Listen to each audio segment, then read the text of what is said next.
बच्चों, साइंस की दुनिया में आपका स्वागत है। तो आज ये मेरे चैनल का वीडियो नंबर 2 है, जिसमें मैं साइंस 1 का चैप्टर नंबर 3 स्टार्ट करने वाली हूँ। वो इसलिए बेटा क्योंकि इट वाज नीडेड। सो ये लेक्चर नंबर 1 है बेसिकली उस साइंस 1 के चैप्टर नंबर 3 का। तो बिना कोई भी टाइम वेस्ट किए हम स्टार्ट करते हैं।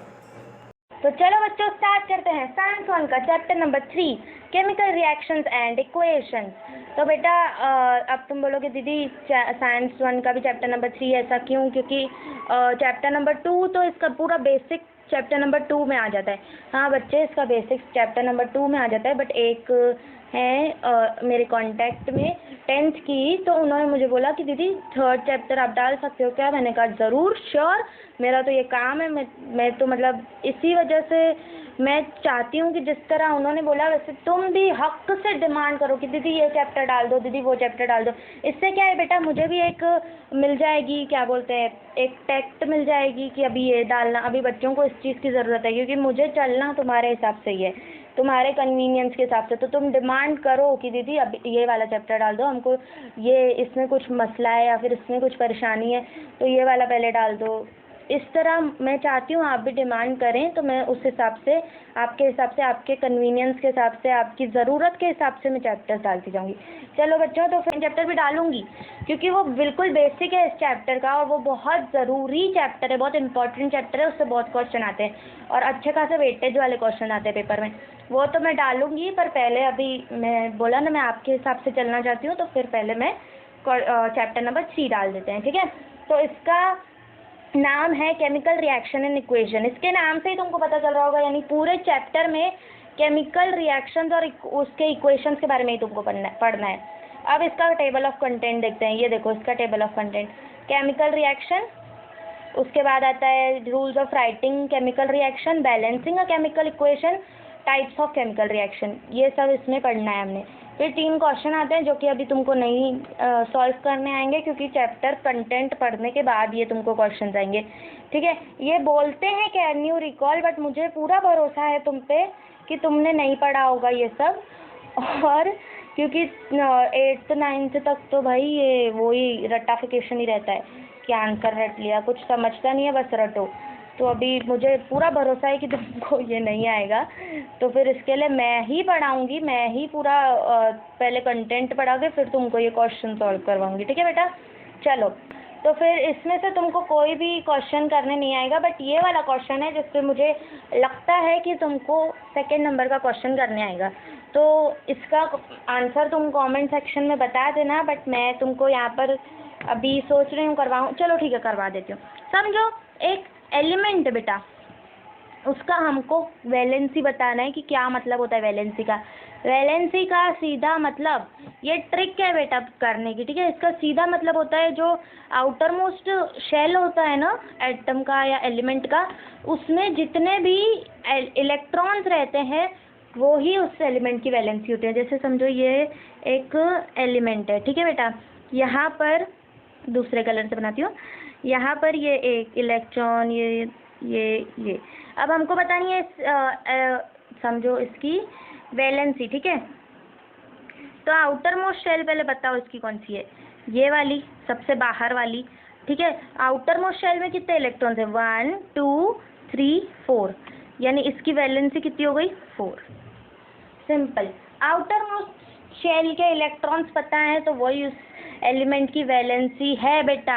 अब हम इसका ना एक एक्चुअल एलिमेंट से एग्जांपल लेते हैं, Na से एग्जांपल लेते हैं। Na माने सोडियम, ठीक है। अब ये भी मैं तुमको पूरे नाम लर्न कराऊंगी। 20 एलिमेंट तुमको लर्न करने हैं कैल्शियम तक, ये सोडियम। अब इसका एटॉमिक नंबर है 11, तो इलेक्ट्रॉनिक कॉन्फ़िगरेशन कितनी हो गई? इसको डिवाइड, मतलब इसको ऐसे बांट दो, 281, 2 8 10, 10 और 1 11, ठीक है। 281 इसकी इलेक्ट्रॉनिक कॉन्फ़िगरेशन है, यानी इसका शेल कैसे बनेगा बेटा? देखो ये 2 8 और 1 इधर आएंगे, 1 सेकेंड, वरी कलर चेंज, इधर आएंगे 2 इलेक्ट्रॉन्स, इधर आएंगे 8, ठीक है, और इधर आएगा 1। यानी ये देखो इसके हिसाब से जैसा ये क्या बोलते हैं, जैसा ये लिखा हुआ है ना वैसे ही हमको उसी तरह से वो शेल में बनाना है। पहला शेल पहला यानी 2, दूसरा यानी 8, तीसरा यानी 1। तो आउटर मोस्ट शेल में ये यहाँ से डायरेक्ट ही तुमको पता चल गया 1। सबसे बाहर वाली शेल सबसे आखिरी वाला क्या है 1, यानी इसकी वैलेंसी क्या हो गई 1। समझा बेटा? इधर भी तुम देखो, अगर इस एलिमेंट जो मैंने ये बनाया है इसका एटम, यहाँ पर कितने इलेक्ट्रॉन है 1, यानी हमने Na की निकाली, अरे यार Na की निकाली 1 निकली। अब ये क्यों? क्योंकि देखो जब आउटर मोस्ट शेल में इलेक्ट्रॉन्स 4 और लेस देन 4 होते हैं, लेस देन 4 होते हैं, तो हमेशा जो वैलेंसी होती है वो आउटर मोस्ट शेल के इक्वल होती है। मतलब जो आउटर मोस्ट शेल में जितने इलेक्ट्रॉन्स है उतनी ही वैलेंसी होती है। बट अगर सपोज टू बी इलेक्ट्रॉन्स जो है आउटर मोस्ट शेल में मोर देन 4 है, ठीक है, मोर देन 4 है, यानी 4 से ज़्यादा है, समझो 5, 6, 7 ऐसा है। 8 नहीं हो सकता, क्योंकि 8 अगर आ गया तो वो कंप्लीट ऑक्टेट है, वो गैसेस में आ जाता है, और वो मतलब कंप्लीट ऑक्टेट रहता है ना, तो उसको ज़ीरो ग्रुप बोलते हैं। फिर वो कोई भी केमिकल रिएक्शन में पार्ट नहीं लेता है। जब वो 8 हो गया तो 8 कंप्लीट ऑक्टेट है, वो केमिकल रिएक्शन में पार्ट नहीं लेगा। तो जब 4 से ज़्यादा होते हैं, मोर देन 4 होता है, तो क्या होता है कि वो जितना नंबर है, सपोज टू बी 6 है आउटर मोस्ट शेल में इलेक्ट्रॉन्स, तो 8 - 6 हो जाएगा 2, यानी उस एटम की वैलेंसी कितनी आएगी, उस एलिमेंट की वैलेंसी कितनी आएगी 2। समझा? जो भी फिर जितने भी इलेक्ट्रॉन्स है उसको 8 में से माइनस कर दो, उतनी उसकी वैलेंसी आएगी। ये कब? जब 4 से ज़्यादा है। अब समझो ऑक्सीजन की बात लेते हैं, ठीक है बेटा? ऑक्सीजन का एटॉमिक नंबर है 8, और एटॉमिक नंबर, हाँ आउटर मोस्ट शेल के इलेक्ट्रॉन्स की बात नहीं कर रही हूँ, एटॉमिक नंबर,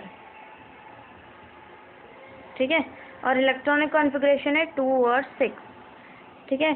अब क्या होगा? अब मैंने बताया जैसे ये 4 से ज़्यादा है ना, इतना तो पता है ना, 4 से ज़्यादा है ना ये, तो क्या होगा कि जो आउटर मोस्ट शेल में जितने इलेक्ट्रॉन्स है ना, 8 में से माइनस कर देंगे, 8 में से माइनस कर देंगे, 8 - 6 2, ये इसकी हो गई वैलेंसी ऑक्सीजन की। सिंपल, बहुत सिंपल है। 4 है या 4 से कम है, 4 है या 4 से कम है, तो आउटर मोस्ट शेल में जितने इलेक्ट्रॉन्स है वो ही उस एलिमेंट की वैलेंसी होगी। 4 से ज़्यादा है तो 8 में से वो आउटर मोस्ट इलेक्ट्रॉन में जितने भी इलेक्ट्रॉन है, 6, 7, 5, वो माइनस कर देंगे, बस वो उसकी वैलेंसी है। बहुत सिंपल है, कंफ्यूजन की कोई बात नहीं है। सिर्फ इतना याद करो, 4 या 4 से कम तो आउटर मोस्ट शेल में जितने इलेक्ट्रॉन्स है वही वैलेंसी, 4 से ज़्यादा तो आउटर मोस्ट शेल के इलेक्ट्रॉन 8 में से माइनस कर दो। किस में से माइनस कर दो? 8 में से, ठीक है। अब सपोज एक और अपन ये लेते हैं इसका एग्जाम्पल अपन लेते हैं कार्बन का एटॉमिक नंबर होता है हाँ है ना, तो इसका एटॉमिक नंबर होता है 6, बांट दो 2 और 4, क्या आ गया 4, तो इसकी वैलेंसी क्या हो गई 4, ठीक है, 4 वैलेंसी हो गई, 4 और 4 से कम तो उतनी ही रहती वैलेंसी। अब नाइट्रोजन लेते हैं, इसका रहता है 7 एटॉमिक नंबर, 2 और 5 आ गया, 8 - 5 3 हो गई वैलेंसी नाइट्रोजन की। इस तरह निकलती है वैलेंसी। तो मैंने सेकंड समझा दिया क्योंकि ये बहुत बेसिक था, बाकी 2 ये शायद तुमने पढ़ा होगा, ठीक है। बाकी 2 का मुझे गारंटी थी कि मुझे नहीं लगता तुमने पढ़ा होगा, हो सकता है पढ़ा हो, मैं गलत हूँ, बट आई थिंक कि तुमने नहीं पढ़ा होगा, ठीक है। अब हम रीडिंग पे आते हैं। एक क्वेश्चन हमने सॉल्व कर लिया, सेकेंड नंबर का क्वेश्चन सॉल्व कर लिया, लिख लो, ठीक है। अब हम in earlier standards we have seen how compounds are form by chemical combination of elements.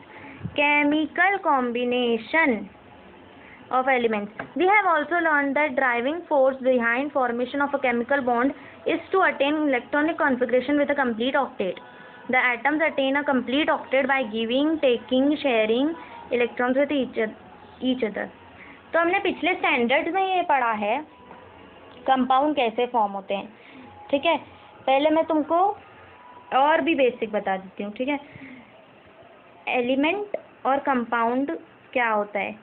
Element कैसे होते हैं, जब एक एलिमेंट है, समझो हाइड्रोजन है, ठीक है, हाइड्रोजन है यानी H2, ये एलिमेंट हो गया, क्योंकि इसके साथ कोई भी और दूसरे एलिमेंट ने बॉन्ड बना के कंपाउंड नहीं बनाया है, तो ये अभी तक सिर्फ हाइड्रोजन है। जिस वक्त इसके साथ किसी दूसरे एलिमेंट ने इसने बॉन्ड बना दिया, उस वक्त ये कंपाउंड बन जाएगा। जैसे हमारे पास H2 हाइड्रोजन है, समझो इसके साथ आ गया ऑक्सीजन, H2O वाटर, तो ये हो गया कंपाउंड। क्योंकि ये दो एलिमेंट है बेटा, देखो एक ये हाइड्रोजन, एक है ऑक्सीजन, यानी ये दो एलिमेंट है, दो के बीच में बॉन्ड बना, यानी ये बन गया कंपाउंड। इसके ऊपर भी मैं एक सेपरेट वीडियो बनाऊंगी, देख लेना, क्योंकि देखो ये एकदम बेटा बेसिक्स हैं यार। तो एलिमेंट्स कौन से हो गए, जैसे suppose to be H2 hydrogen, O2 oxygen, Cl2 chlorine, N2 nitrogen, सबके आगे 2 नहीं लगता, Br2 ब्रोमाइन, उसके बाद H हीलियम, O3, ये एलिमेंट्स हो गए। अब इसके आगे इसके साथ जब बॉन्ड बनेगा तो वो कंपाउंड बन जाएंगे। अब कंपाउंड्स भी मैं 2-3 बता देती हूँ, 2-3 ही बताऊँगी, वो उसके ऊपर एक डिटेल वीडियो बनाऊँगी, वो भी देख लेना, ठीक है। अगर बेसिक्स, ये बेसिक है भाई, अगर बेसिक नहीं पता होंगे तो वो वीडियो देख लेना, नहीं तो टाइम वेस्ट मत करना, ठीक है। अगर बेसिक्स पता है, H2O हाइड्रोजन और ऑक्सीजन के बीच में एक बॉन्ड बन गया, कंपाउंड।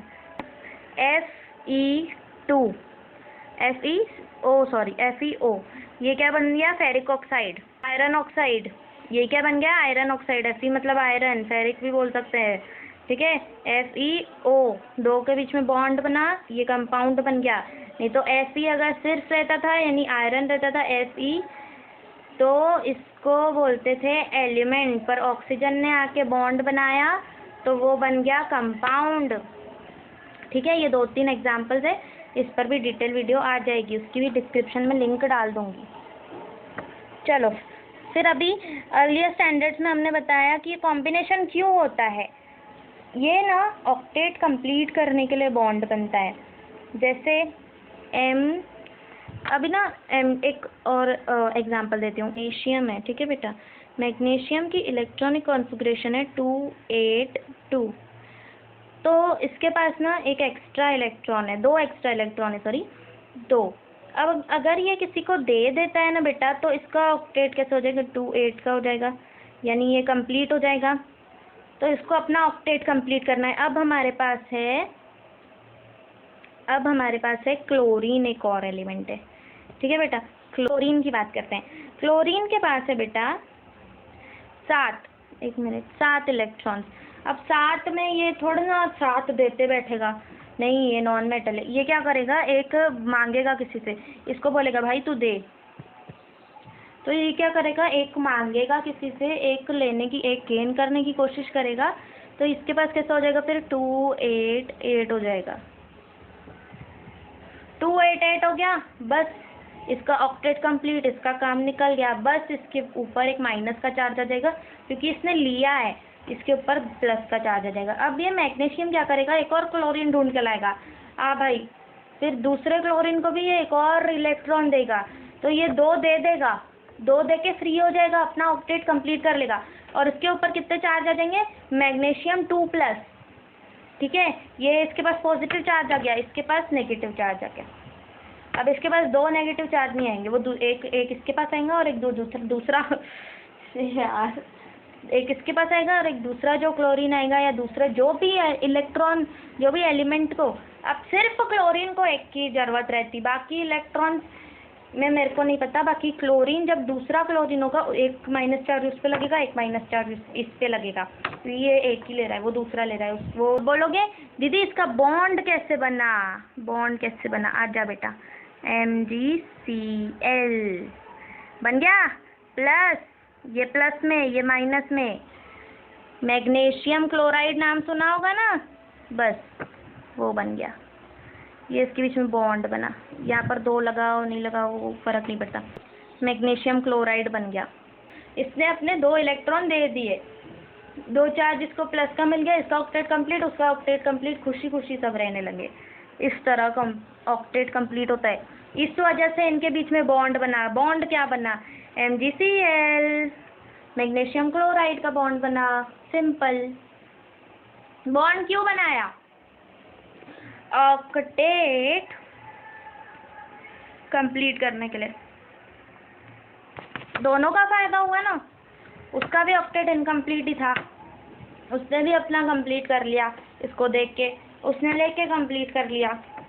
पर जो लेता है उसके ऊपर नेगेटिव चार्ज, जो देता है उसके ऊपर पॉजिटिव चार्ज। ठीक है, तुम बोलते हो देता है तो जैसे 8 चॉकलेट मेरे पास थी, मैंने 2 दे दी तो मेरे पास बची तो 6 ही, मतलब 2 कम हुई तो माइनस का लगना चाहिए। नहीं होता है इसमें ऐसा बेटा, जो ले रहा है कभी भी गेन करने वाले पे नेगेटिव चार्ज लगता है, और जो दे रहा है वो उस पर पॉजिटिव चार्ज लगता है।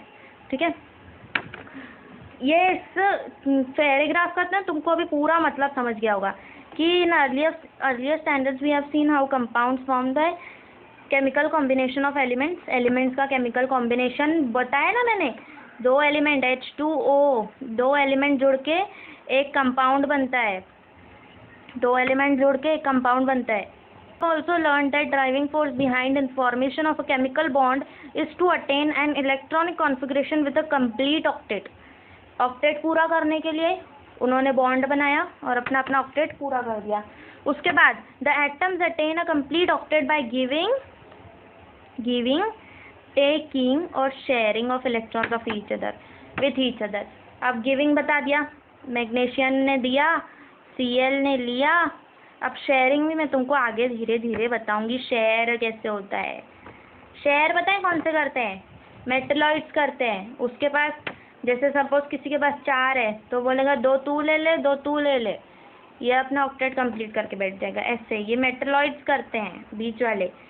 ये इधर वाले जो होते हैं वो मेटल्स होते हैं, इधर वाले नॉन मेटल्स, और जो बीच वाले होते हैं ना ऐसी जिगजैग लाइन वाले एलिमेंट्स होते हैं, वो होते हैं मेटलॉइड्स। पीरियोडिक टेबल देख लेना, 2nd चैप्टर में बता दूंगी। और chemical reaction, some of the scientists of 18th and 19th century carried out fundamental experiments. Fundamental का मतलब पता है नहीं पता होगा, गूगल करो, देख के आओ, ढूंढ के आओ, पूछ के आओ किसी से, मेरे को बताओ फिर। फंडामेंटल ऐसा नहीं बोलना दीदी आपको फंडामेंटल का मतलब नहीं पता है, मेरे को पता है, मैं तुमको जानबूझ के काम दे रही हूँ ये। ठीक है, fundamental experiments on chemical reactions, they proved from their experiments that during chemical reactions के दौरान, during यानी दौरान, composition of matter changes and that change remain permanent. एक केमिकल मतलब जब केमिकल रिएक्शन होता ना 2 एलिमेंट्स के बीच में, तो जब एक बार वो चेंज हो गया ना उसका कॉम्पोजिशन ऑफ मेटल, जैसे केमिकल रिएक्शन में जब एक बार कॉम्पोजिशन चेंज हो गया ना बेटा, तो फिर वो वापस वो परमानेंट रहता है। ठीक है, on the contrary during physical change only state of matter changes. Physical change में अभी ये लोग क्या बोल रहे हैं, बर्फ समझो पानी में बदल गई तो उसका स्टेट चेंज हुआ ना, तो state of matter changes and this changes often temporary in nature. ये जो चेंज होता है वो टेम्पररी रहता है, यानी इसको हम पानी को वापस से बर्फ़ बना सकते हैं, कैसे, फ्रिज में रख दो और बर्फ़ को पानी जैसे ही ऐसे ही छोड़ दोगे फिर भी बन जाएगा। हाँ, अगर हीट देते हैं तो भी वो चेंज हो जाएगा। तो इनके बोलने का मतलब क्या है कि केमिकल रिएक्शन इन्होंने ना 18 से 19 सेंचुरी में, 18th to 19th सेंचुरी में कुछ साइंटिस्ट ने फंडामेंटल एक्सपेरिमेंट किए केमिकल रिएक्शन पे, मतलब उन्होंने एक्सपेरिमेंट करके देखे, फिर उन्होंने एक कंक्लूजन क्या निकाला, जो केमिकल रिएक्शन रहते हैं उनका कॉम्पोजिशन यानी गैस लिक्विड में कन्वर्ट हो रही, तो ये इनके हिसाब से क्या था कि कॉम्पोजिशन ऑफ मैटर एक बार चेंज हो गया ना बेटा, तो वो हमेशा परमानेंट रहता है। वो चेंज, वो जो चेंज रहता है वो परमानेंट रहता है। वो मतलब फिर से उसका कॉम्पोजिशन वैसा नहीं हो सकता है जैसा पहले था, ऐसा इनका बोलना था। और उसी मतलब उसी पे अगर हम उसका कॉन्ट्ररी देखें, यानी ऑपोजिट, यानी फिजिकल चेंज देखें, तो उसमें सिर्फ स्टेट ऑफ मैटर चेंज होता है। यानी जैसे बर्फ़ पानी में कन्वर्ट हो रही, तो उसका जो दिख रहा ना अपन को वो पानी में कन्वर्ट हो रही, तो उसका सिर्फ वो जो स्टेट चेंज हो जाता है, उसका शेप, स्टेट, ये सब चेंज होता है। और ये जो चेंज रहता है वो टेम्प्रेरी इन नेचर रहता है, क्योंकि हम एग्जाम्पल बर्फ़ पानी का ले रहे हैं, तो पानी वापस से बर्फ़ में कन्वर्ट होती है ना, बराबर। क्लियर? इतना क्रिस्टल क्लियर हो गया होगा ये कि अब ये कुछ क्वेश्चंस दे दिए फिर से इन्होंने कि identify physical and chemical changes from the phenomenon given in the following table. अब इसमें से हमको बताना है कि कौन सा फिजिकल चेंज है, कौन सा केमिकल चेंज है। मैंने तुमको बताया था ना, मैं तुमको हर एक क्वेश्चन कराऊंगी, मैं वो वाले भी कराऊंगी, बट वो कॉन्सेप्ट बिल्डिंग के बाद कराऊंगी। ये वाला कॉन्सेप्ट मैंने तुमको एकदम क्लियर कर दिया। अब एज अ एग्जाम्पल्स इसके क्वेश्चन करते अपन। 1 से 2 क्वेश्चन, जब भी मैं तुमको क्वेश्चन करा रही हूँ ना, मैं 1 से 2 क्वेश्चन होमवर्क दूंगी, तो मुझे करके फिर कमेंट सेक्शन में बताना कि दीदी इसका आंसर ये है। मैं कमेंट सेक्शन में भी रिप्लाई करूँगी और वही क्वेश्चन वीडियो में समझा भी दूंगी जो होमवर्क दिए थे।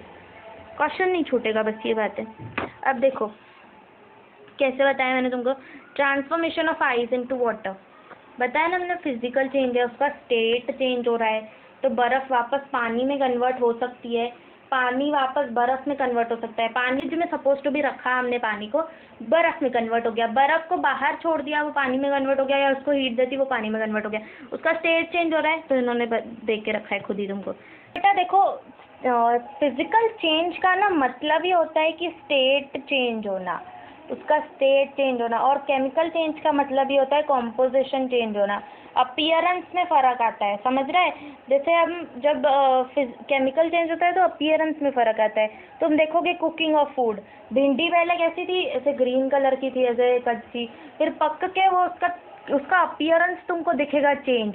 आलू जैसे अपीयरेंस तुम देखोगे तो कैसा, स्टार्टिंग में कैसा था, फिर पकने के बाद उसका अपीयरेंस कैसा हो गया। और मतलब appearance is directly proportional to composition change. Physical change is directly proportional to state change. State में changes हो रहे तो वो हो गया physical change. अब तुम देखोगे milk turned into curd, state change हो रहा नहीं। state change का मतलब क्या होता है, water को हमने, समझो पानी है, पानी को हमने फ्रीज़र में रखा, फ्रीज होके आइस बन गई, बर्फ़ बन गई, तो ये क्या हो रहा है, स्टेट में चेंज आ रहा है। पहले लिक्विड था फिर सॉलिड हो गया। केमिकल चेंज, अपीयरेंस में चेंज कैसे, दूध में हमने समझो लैक्टोबैसिलस नाम का बैक्टीरिया होता है, ये भी मैं डिटेल में बताऊंगी। तो दूध में जब हमने ये बैक्टीरिया डाला वो कर्ड में कन्वर्ट हो गई, तो इसमें अपीयरेंस में तुम चेंज देखोगे। कैसे, दूध पानी जैसा रहता है, थोड़ा सा लिक्विड स्टेट में रहता है, कर्ड थोड़ी गाढ़ी रहती है, थोड़ी कॉन्सेंट्रेटेड रहती है, तुम उसके अपीयरेंस में हल्का सा चेंज देखोगे, तो ये केमिकल चेंज होता है। अब फिर digestion of food into the stomach, अब हमारा स्टमक में फूड गया, अभी वो डाइजेशन के लिए जाएगा इंटेस्टाइन से होके, जो भी इंटेस्टाइन से होके, वो साइंस 2 में बताऊंगी मैं। तो वो जब भी डाइजेशन होगा तो ये भी कैसे, वो भी कन्वर्ट होगा। न्यूट्रिशन मैंने बताया था, न्यूट्रिशन अब्जॉर्ब हो जाएगा, ये मैंने साइंस 2 के 3rd चैप्टर में 1st लेक्चर में बताया था, न्यूट्रिशन अब्जॉर्ब हो जाएगा, जो वेस्ट मटेरियल है वो एक्सक्रिएशन के लिए चला जाएगा, तो ये भी क्या हो गया, केमिकल चेंज हो गया ये। उसके बाद size reduction of naphtha balls expose to air is a physical change. Size reduce हो रहा है, देख रहे हो तुम, देख रही मतलब इमेजिन करो, बॉल्स का साइज रिड्यूस हो रहा है तो वो स्टेट चेंज हो रहा है। अब ये जो 2 है 8th 9th, ये 2, 8th वाला जो है वो थोड़ा हार्ड है, 9th वाला जो है वो थोड़ा इजी है। एक्चुअली 8th वाले में टू बी ऑनेस्ट मुझे भी स्टार्टिंग में जब मैंने रीड किया ना, तो मुझे एकदम से जैसे बाकी चीज़ें क्लिक होती है ना, वैसा क्लिक नहीं हुआ। तो मैंने भी एक पहले अपना गेस किया, फिर उसको चेकिंग की, उसका ये तुमको क्या दे रही हूँ, ये मैं तुमको होमवर्क दे रही हूँ, तुम करो, ढूंढो, गूगल यूज़ करो, पूछो किसी से, जो करना है करो, बस ये मुझे बताना कि कौन सा चेंज है और क्यों है, उसका रीज़न बताना, ठीक है, कमेंट सेक्शन में बताना। ये मतलब 8th वाला थोड़ा सा हार्ड है, और शायद तुमने ये नाम पहली बार सुने होंगे। और 9th वाला जो है वो बहुत ज़्यादा इजी है, बहुत ज़्यादा इजी है। तो तुम, ठीक है, ये होमवर्क है, बता देना मुझे। और मैं इसको एक बार बता भी दूँगी अगली क्लास में, छोड़ूंगी नहीं, ठीक है। अब नेक्स्ट टॉपिक ये है, ये पेज नंबर 31 पे। अभी बेटा इसके बीच में ना 2 की 3 एक्टिविटीज़ आई है, सो वॉट, पता नहीं, वॉट एवर, 2 एक्टिविटीज़ चाहिए शायद से। एक्टिविटीज़ मेरे को सबसे पता नहीं क्यों मेरे को अच्छी नहीं लगती है, और सबसे टाइम वेस्ट लगती है। मुश्किल से पेपर में एक आध एक्टिविटी आती है, मुश्किल से, हार्डली, वो भी एनी में निकल जाती है, बट हम करेंगे ये लास्ट में। इसके मैं अभी यार ऑनेस्टी से बता रही हूँ, अब मैं बाकियों की तरह नहीं हूँ कि ये भी करो, ये भी करो, ये भी करो। थोड़ा स्मार्ट वर्क भी ज़रूरी है कि जितना जो जिसकी प्रोबेबिलिटी ज़्यादा है वो पहले करो, पहले पास होने के मार्क्स बना लो, फिर टॉप करने का सोचो। तो पहले हम पासिंग निकाल रहे हैं अभी, उसके बाद टॉप करने के लिए वो एक्टिविटी भी करेंगे, मैं ही कराऊंगी, पर अभी मेरे को कॉन्सेप्ट पे वर्क करवा रही हूँ, तो पहले कॉन्सेप्ट करा देती हूँ, ठीक है। एक्टिविटीज़ भी की जाएंगी। अब फिज़िकल चेंज, अब फिज़िकल और केमिकल चेंज का ना इधर पूरा आ गया है, और मैंने तुमको ऑलरेडी बता दिया है कि फ़िज़िकल और केमिकल चेंज क्या होता है। रिवर्स हो सकता है, केमिकल चेंज ज़्यादातर इरिवर्सिबल होते हैं, फिज़िकल चेंज स्टेट होता है, स्टेट में चेंजेस होते हैं, केमिकल चेंज में कॉम्पोजिशन में चेंजेस होते हैं। तो ये तो मैंने तुमको पहले ही बता दिया है, फिर भी पढ़ लेते हैं। Text book is like God, भगवान, सब कुछ है टेक्स्ट बुक हमारे लिए अभी, ठीक है। Physical change takes place due to change in parameters. Parameters से डरना नहीं। पैरामीटर्स मतलब उनके बोलने का मतलब यही है कि इस चीज़ों में चेंजेस होने के कारण फिजिकल चेंज होता है, ठीक है। पैरामीटर सच एज टेम्परेचर जब भी चेंज होता तो फिजिकल चेंज होता है। टेम्परेचर कैसे चेंज हुआ, एक सबसे बेस्ट एग्जांपल हर चीज़ का आइज़ जो है, फिजिकल चेंज का एग्जांपल है ना। आइज़ जब हमने समझो बाहर ऐसे ही रख दी तो गर्मी के कारण पानी हो गई, फिर पानी को हमने फ्रीज में डाला, एकदम ठंड में पानी आइस बन गई। तो ये टेम्परेचर के वजह से हुआ सब ये किस वजह से हुआ, टेम्परेचर में चेंज की वजह से फिजिकल चेंज हुआ। टेम्परेचर और प्रेशर बोला है। प्रेशर, इसके आगे तुमको एक और चीज़ आएगी, एक और प्रोसेस तुम प्रेशर के कारण जो सब कुछ होता है वो रीजेलेशन करके प्रोसेस है, वो पढ़ोगे कि जब आइस पर प्रेशर डालते हैं ना, प्रेशराइज करते हैं आइस को, तो वो वाटर में कन्वर्ट हो जाता है। और वाटर मतलब जब भी जैसे ही प्रेशर हटाया तो वो वापस आइस में कन्वर्ट हो जाता है।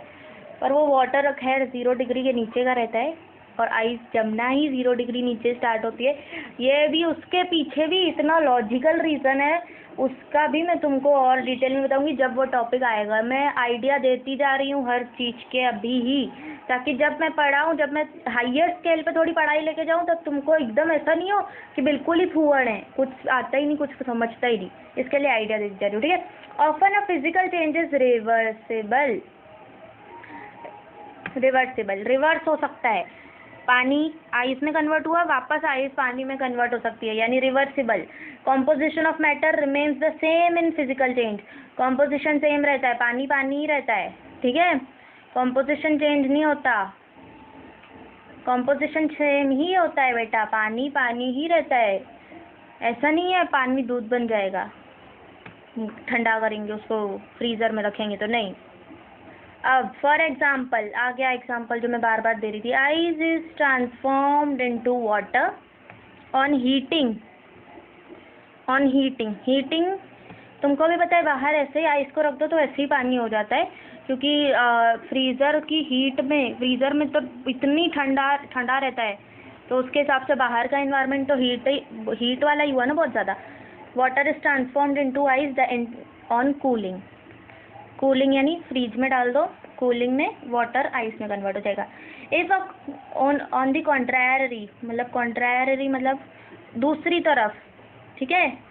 If the composition of matter changes during a process, composition बताया ना मैंने, composition of matter changes during a process, then it is called chemical change. आ गया कहानी में जो बता रही थी पहले ही। When we call a particular process और phenomenon as a chemical change, ठीक है, some chemical reactions are taking place in the concerned matter. जब हम केमिकल चेंज किसी चीज़ को बोलते हैं ना, तो मतलब उसमें केमिकल रिएक्शन कहीं ना कहीं हो रहे रहते हैं, तब भी हम उसको केमिकल चेंज बोलते हैं। जैसे मैंने बताया ना, लैक्टोबैसिलस नाम का बैक्टीरिया डाला जिसने केमिकल रिएक्शंस किए, तो दूध किस में कन्वर्ट हो गया? दही में, कर्ड यानी दही। ठीक है, ये तो पता ही होगा। तो ये केमिकल रिएक्शन हुआ, इसीलिए हमने इसको केमिकल चेंज बोला। सिंपल सिंपल, क्लियर हो गया? ये क्रिस्टल क्लियर हो गया। 4-5 बार एक ही चीज़ बताइए मैंने। अब a chemical reaction is a process in which some substances undergo bond breaking. Chemical reaction एक ऐसा प्रोसेस है जिसमें कुछ सब्सटेंसेस बॉन्ड ब्रेक होता है उनके बीच का, और वो फिर दूसरे सब्सटेंस में कन्वर्ट हो जाते हैं। ठीक है, न्यू बॉन्ड का फॉर्मेशन होता है। फिर मतलब बॉन्ड एक ब्रेक होगा तभी नवे बॉन्ड का फॉर्मेशन होगा ना। एक बॉन्ड टूटा, फिर उसमें नए बॉन्ड का फॉर्मेशन हुआ। जैसे दूध में ना लैक्टोस होता है, हाँ, दूध में लैक्टोस होता है, फिर वो उसमें लैक्टोबैसिलस जब डालते हैं ना, तो कुछ केमिकल रिएक्शंस होते हैं, कुछ बॉन्ड टूटते होंगे, कुछ मतलब केमिकल रिएक्शंस की वजह से फिर जब कर्ड बनती है, जब दही बनती है ना, तो उसमें लैक्टिक एसिड होता है। लैक्टोज से लैक्टिक एसिड बना, यानी हम इसको प्रॉपर एक एग्जांपल जैसे नहीं ले सकते हैं मे बी, बट एक अगर मैं अपने हिसाब से तुमको दूं एक आइडिया देने के लिए कि लैक्टोज और लैक्टोबैसिलस था, फिर लैक्टिक एसिड बन गया, तो कुछ तो केमिकल रिएक्शन जैसे हुए होंगे ना, जिसकी कॉम्पोजिशन में चेंज आया। The substances taking part in a chemical reaction are called reactants. अब इधर से तुमको रिएक्टेंट और प्रोडक्ट का आ जाएगा। रिएक्टेंट यानी समझो जो पार्ट ले रहे हैं वो रिएक्टेंट है, जैसे H2 प्लस O2, ये दो हैं रिएक्टेंट्स, इससे बन रहा है H2O, ये है प्रोडक्ट। क्या है ये? प्रोडक्ट। ये क्या है? ये रिएक्टेंट है। ये पार्ट ले रहे हैं, इनके बीच में कुछ ऐसे केमिकल रिएक्शंस हो रहे हैं, तब जाके प्रोडक्ट फॉर्म हो रहा है। जब रिएक्टेंट साथ में काम करके कुछ रिएक्शंस करते हैं आपस में, बॉन्ड ब्रेकिंग होती है, बॉन्ड दो अलग अलग बॉन्ड जुड़ते हैं, न्यू बॉन्ड बनते हैं, जो न्यू बॉन्ड बनता है वो प्रोडक्ट। देखो ये वही लिखा है यहाँ पे भी, taking part in chemical reaction are called as reactant, whereas the substance form as result of chemical reaction by formation of new bonds, so product. For example, this reaction, coal, carbon and oxygen from air are the reactants, while carbon dioxide is the product. इधर भी इन्होंने एक दे दिया example, एक example मैंने भी दे दिया, यानी हर चीज़ के तुमको एग्जाम्पल दें तो ये कॉन्सेप्ट और बिल्ड हो जाएगा। देखो, कार्बन प्लस O2, कोल यानी carbon, C plus O2 CO2, ठीक है, CO2 बन गया, ये हो गया प्रोडक्ट, ये हो गई रिएक्टेंट। समझा? Simple. Coal and oxygen are the reactant और बाकी product. A chemical reaction is represented by writing a chemical equation. तो ये जो मैंने लिखा ना, यही केमिकल इक्वेशन होता है, C plus O2 equals to CO2, है ना। नहीं तो ये अगर ऐसे लिखेंगे तो कार्बन, ये वर्ड में अगर लिखेंगे तो कार्बन प्लस ऑक्सीजन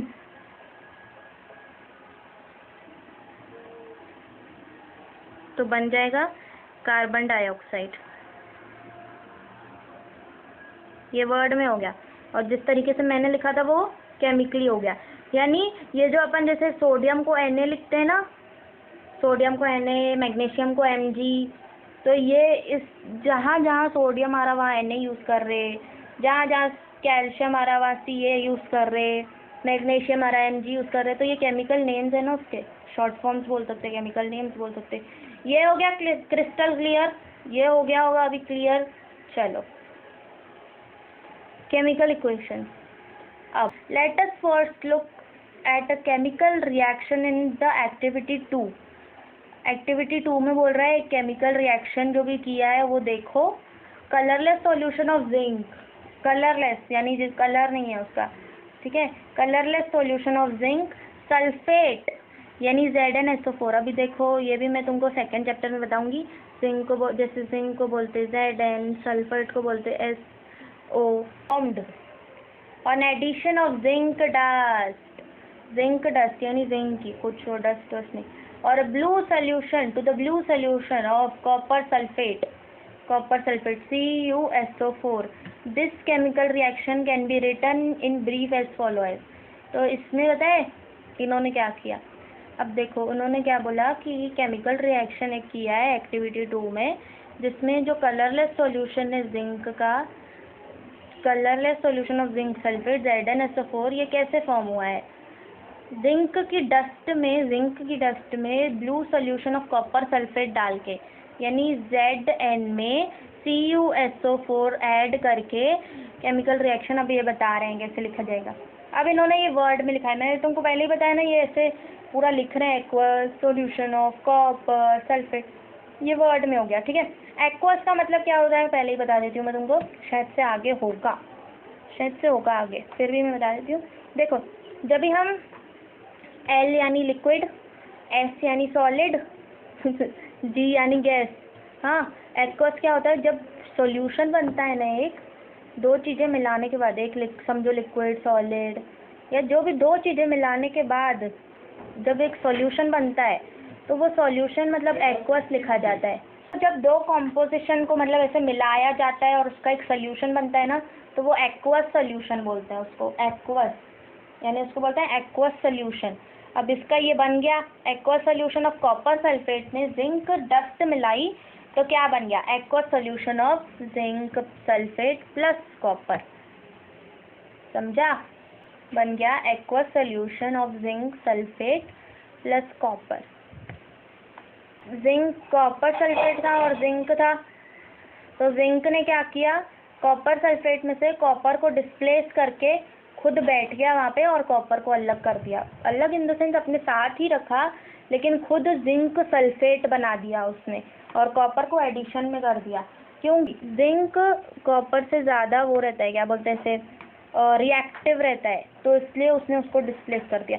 अब ये यहाँ पर नहीं है, ये तुमको आगे आएगा. अब simple way of representing a chemical equation in word is called a word equation. ये एक सिंपल वे है, बहुत सिंपल वे है केमिकल रिएक्शन को वर्ड्स में डिस्क्राइब करने की, इसको वर्ड इक्वेशन बोलते हैं. ये क्यों सिंपल है, क्योंकि सीधा सीधा जो देखो तो तुमको सीधा सीधा लिख देना है कि कॉपर सल्फेट प्लस जिंक. यहाँ पे अगर केमिकली होता था तो तुमको इनके शॉर्ट फॉर्म्स याद होना, जैसे जिंक का तो ठीक है Zn, कॉपर का कैसे Cu आ जाता है, CO नहीं Cu आ जाता है. तो केमिकल नेम्स हमको याद होने चाहिए. आयरन का Fe होता है, तो ये इस वजह से ये सब सिंपल होता है, क्योंकि हमको डायरेक्ट वर्ड्स में वो बता देना रहता है, लिख देना रहता है. Word equation can be written in further condensed form by using chemical formula. Again मैंने बोला ना, केमिकल फार्मूला यानी केमिकली जब हम किसी केमिकल नेम देखकर किसी चीज़ को लिखते हैं तो वो थोड़ा सा उसको हार्ड होता है, लेकिन ये कंडेंस्ड फॉर्म हो जाता है. कंडेंस्ड फॉर्म मतलब ये छोटा हो जाता है. कंडेंस समझते हैं ना, इसका पोर्शन छोटा हो जाता है. जैसे ये देखो, ये कितना बड़ा जा रहा, पर इसको हमने केमिकली यहाँ पर लिखा है इन्होंने. कॉपर सल्फेट बताया ना, CuSO4 प्लस Zn, उसका बना ZnSO4 प्लस Cu. ठीक है, ये इससे कंडेंस्ड फॉर्म लग रहा, ये एकदम फैलाया हुआ, एकदम डिटेल वाला, एकदम ऐसे लग ही रहा है ना कि ये ज़्यादा बड़ा लग रहा है, और ये काफ़ी उससे कंपैरेटिवली कंडेंस लग रहा है, उससे छोटा लग रहा है. तो ये उसको शॉर्ट में लिखने का तरीका है केमिकल फार्मूला देख के लिखना, सिंपल. अब the representation of a chemical reaction is in a condensed form using chemical formula.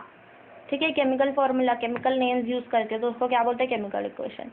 Simple, बहुत सिंपल. समझाया मैंने वर्ड में कैसे, पूरा जब तुम लिख रहे हो कि ये ऐसा एक्वस, ये पूरा, पर उसको ही अगर तुम जैसे CuSO4 Zn, ये कंडेंस्ड फॉर्म हो गया, ये केमिकल नेम्स हो गए उसके, ये केमिकल फार्मूला होगा इसके, ये वर्ड्स हो गए, ये जैसे अपन बात कर जो भी बोलते हैं कॉपर वगैरह.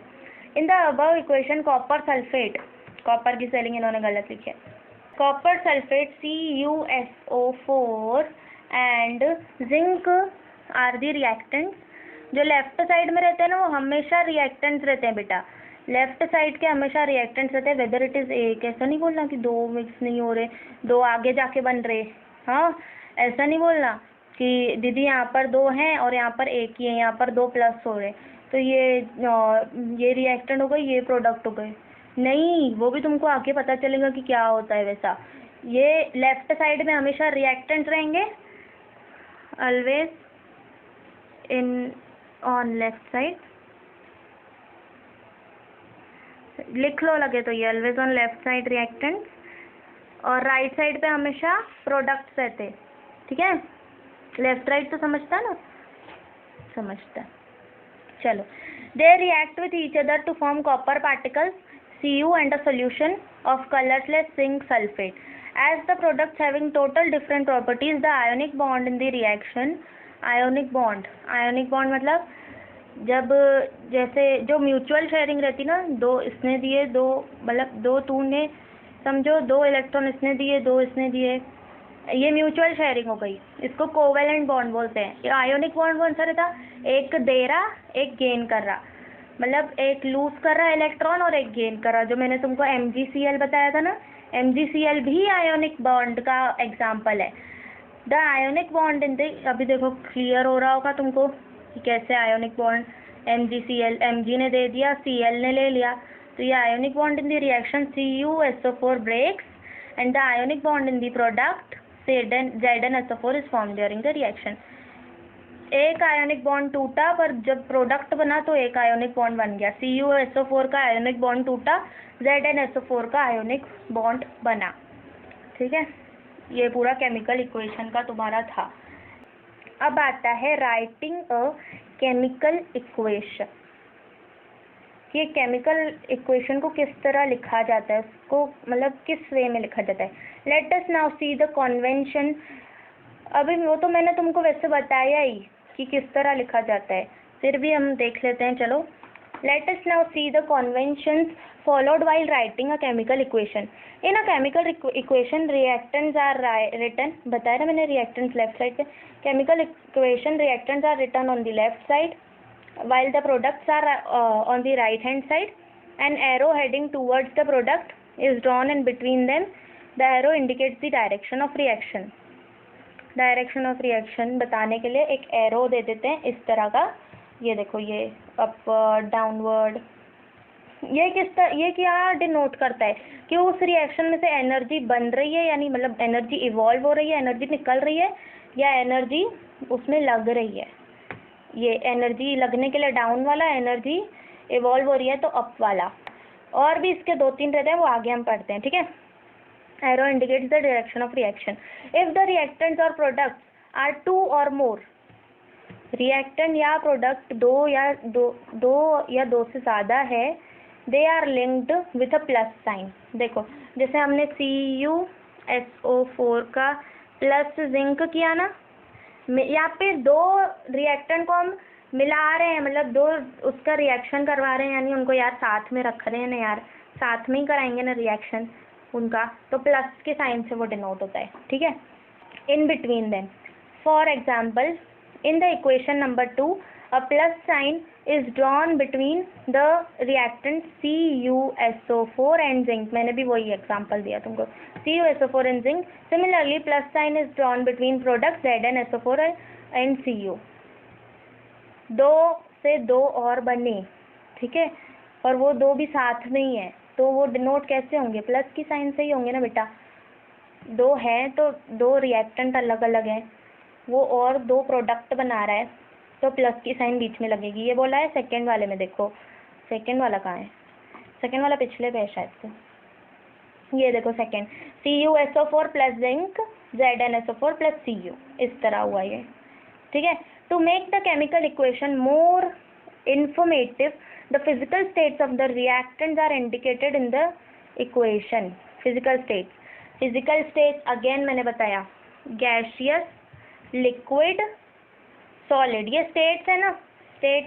तो उनको और इंफॉर्मेटिव बनाने के लिए कि ये क्या है, किस फॉर्म में है, किस स्टेट में है, उसके लिए क्या किया जाता है कि एक लेटर वगैरह लिख देते हैं। जैसे गैसियस के लिए लिख देते हैं G, है ना, फर्स्ट लेटर लिख देते हैं ज़्यादातर। एक्वस में AQ लिखा जाता है। गैशियस में लिख देते हैं G, लिक्विड में लिख देते हैं सॉलिड, ओ सॉरी लिक्विड में लिख देते हैं L और सॉलिड में लिख देते हैं S।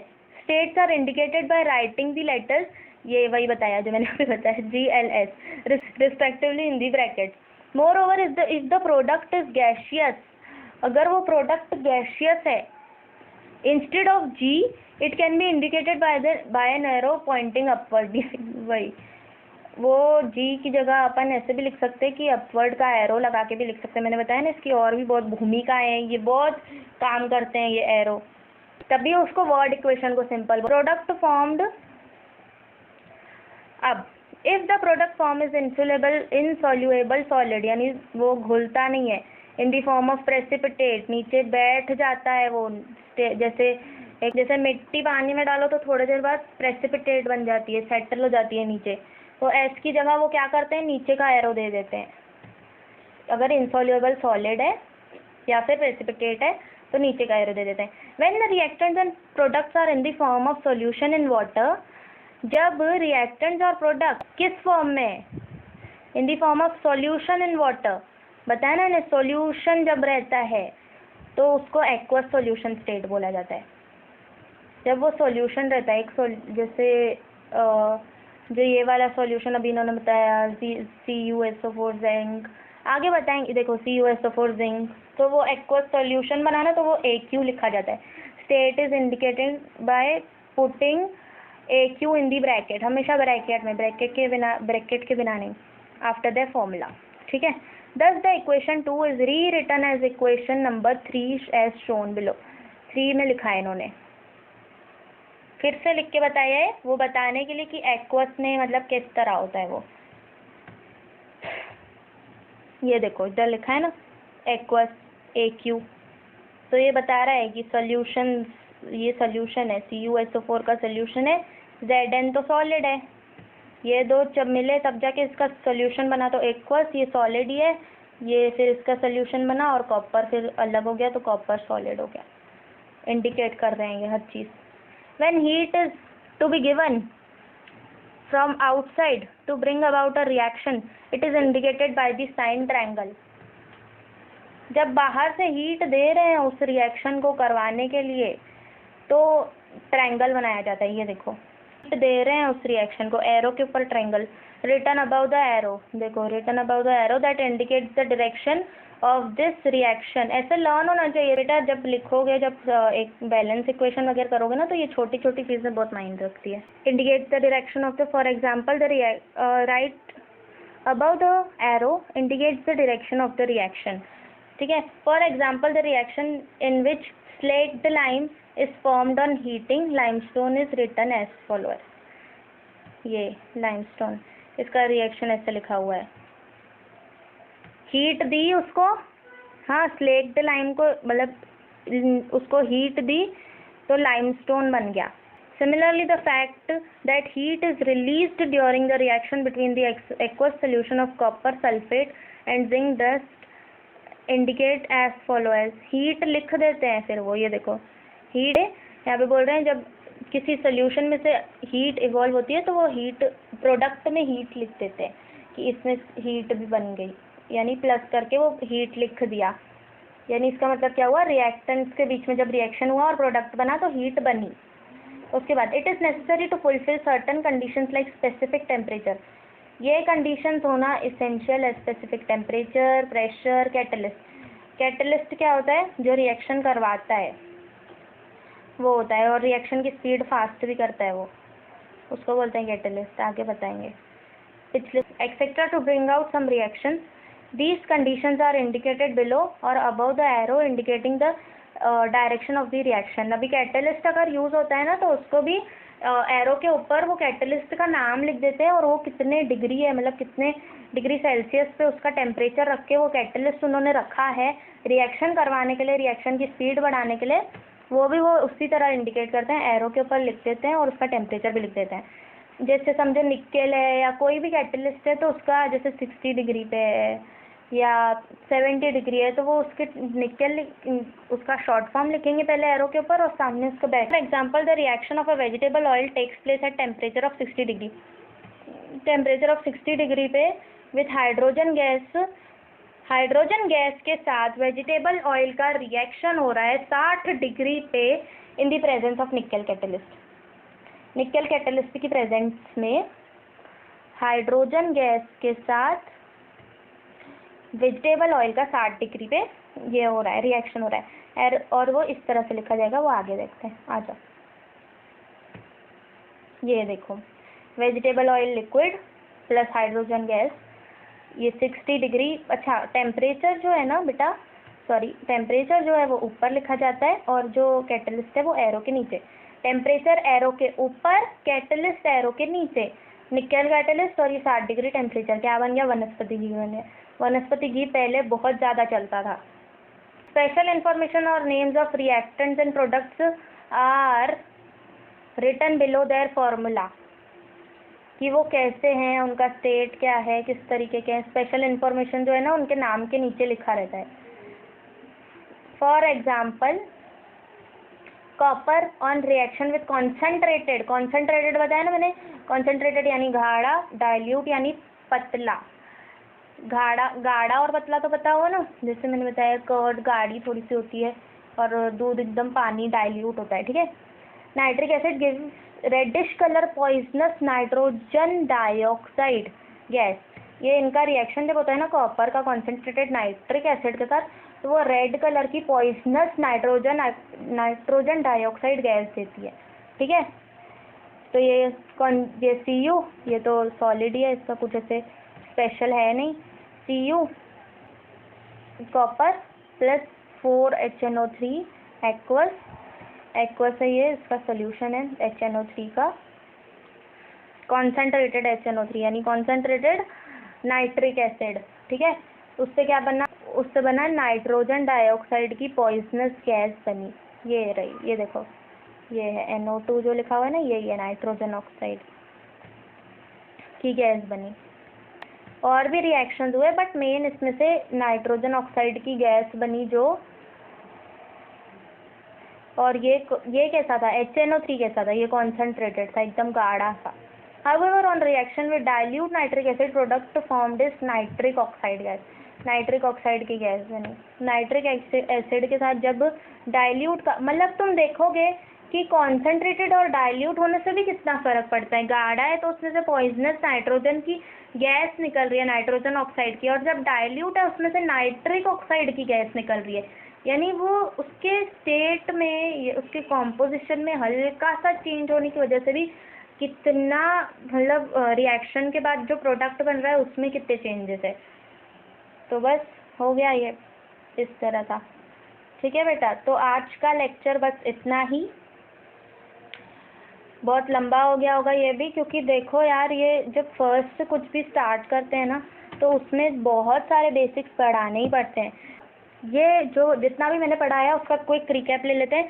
पहले मैंने बताया कि वैलेंसी ऑफ एलिमेंट्स कैसे देखी जाती है। आउटर मोस्ट शेल का इलेक्ट्रॉन्स अगर 4 और 4 से कम है और 4 और 4 से ज़्यादा है अगर आउटर मोस्ट इलेक्ट्रॉन में, तो आउटर मोस्ट इलेक्ट्रॉन जितने भी है उसमें से 8, मतलब 8 में से वो माइनस कर दो। उसके बाद हमने ये सब पढ़ा कि केमिकल कॉम्बिनेशन से क्यों बनते हैं, या केमिकल अपना ये केमिकल बॉन्ड क्यों बनाते हैं ऑक्टेट कंप्लीट करने के लिए। ऑक्टेट कंप्लीट कैसे होता है? Giving, taking, sharing of electrons.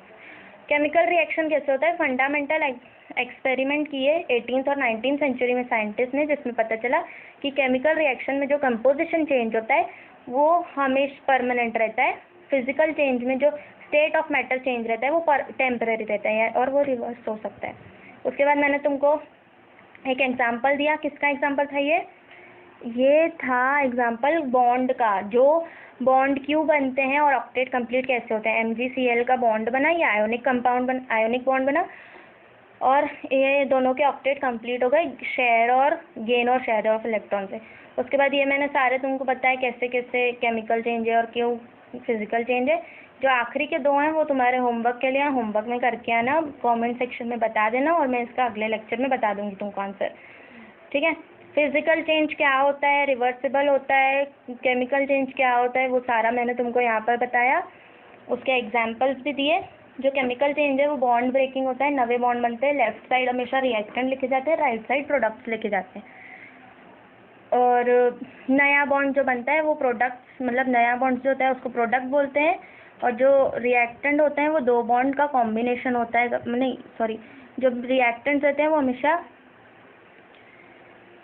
Chemical reaction में पार्ट लेने वाले जो रहते हैं उनको रिएक्टेंट्स कहा जाता है। फिर केमिकल इक्वेशन किस तरह लिखा जाता है ये मैंने पूरा तुमको बताया। उसके बाद एक आयनिक बॉन्ड टूट के दूसरा और आयनिक बॉन्ड बना, वो ब्रेकडाउन वगैरह सब बताया।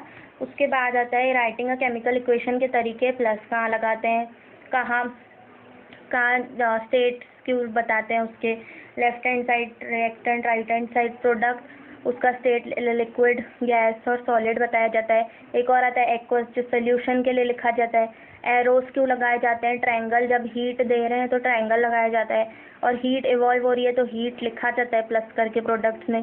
स्पेसिफिक टेम्परेचर और कैटलिस्ट ज़रूरी होता है।